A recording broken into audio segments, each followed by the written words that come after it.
Right, cool. Cheers for giving us a bit of your time. Obviously, we're here at Southsea. Do you want to first tell us who you're here to support? Yeah, teammate of mine making his professional debut, Conor Edney. He's a flyweight, so I've been training alongside him the last few months leading up to his debut. So I'm here as a fan today and a friend. So yeah, it should be a good show. What can we expect from him as a fighter? He's a workhorse, so it will be an all-action fight.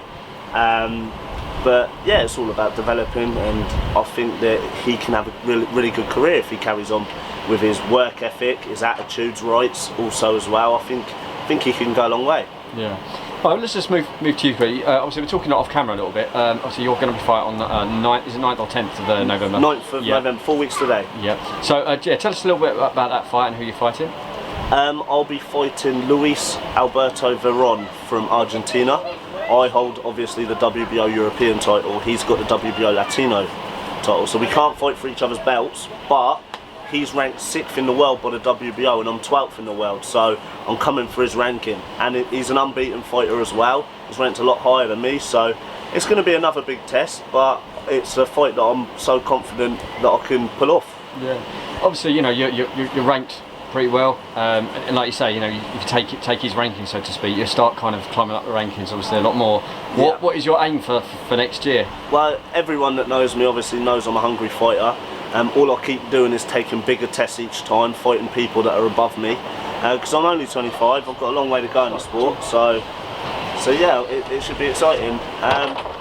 Over the next 12 months, I'm climbing up the WBO ranking. So who knows where I could be next year, you know? Like, if I take this guy's ranking, that could put me number 6 in the world by the WBO. Like, do you know what I mean? So it's, so there can be big things coming from me in the future. It's obviously with MTK got a good relationship with the WBO, obviously, and started putting on some massive, real good shows, obviously like the one last night and stuff.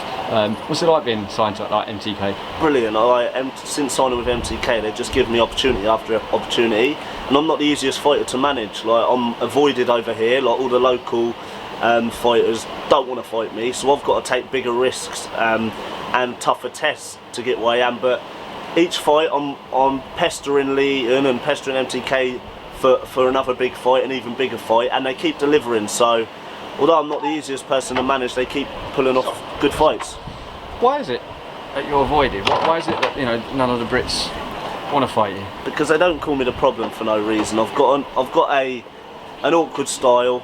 I'm confident, and they just see me as a massive risk. And obviously, where I've just come through, I haven't been a big reward. I haven't been a massive name in the sport, so I think that I'm just avoided by them all. None of them want to fight me. Whenever we're calling these fighters out, they don't want to fight me. So we're not going to hang about. We're just going to keep moving forward and have tougher tests. And I'll just keep proving to people when I keep beating these fighters, you know. So yeah, that's why. Without essentially calling anyone out, is there anyone ideally you would like to fight, or a couple of it? I would like to fight the British names, you know, because it draws more attention. But as long as these guys are above me, I'm moving in the right direction, you know. So each fight I'm having, they're ranked higher than me, they're bigger names than me, so I'm moving in the right direction. It'll be good to get a domestic fight with a British name that's ahead of me, or a bigger name than me, but none of them want it. So what can you do? You know what I mean? Anyone in particular that you would?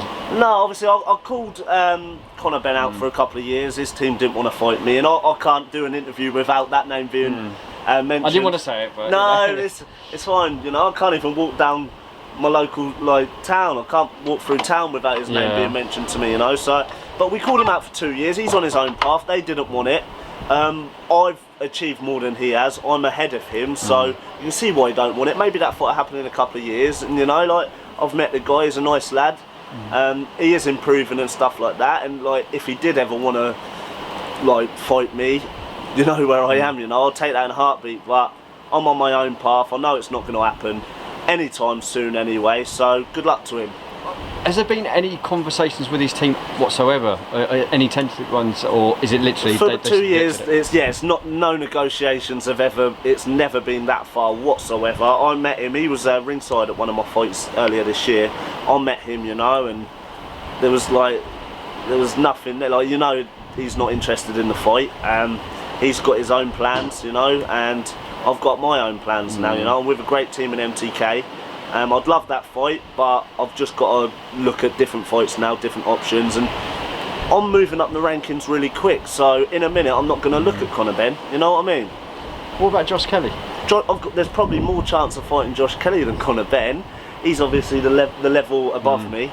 Again, has there ever been any... I've sparred Josh Kelly a couple of times, you know. He's a good fighter, brilliant fighter. But I'm not far off that sort of level, you know. He's like Verge world level. And I'm not far off that level, I believe. So I believe in the future, definitely, you know. Alright, well listen, I think it's about to kick off in about, so we better wrap this up. Do you want to shout out your social media so people can follow you? Yeah, follow me on Mikey the Problem on Instagram, Michael McKinson on Facebook, Mikey the Problem on Twitter as well. So yeah, follow me and watch the journey. Hopefully we'll see you with another win on 9th of November. So Brilliant, thank you. Nice one, thank you. Cheers.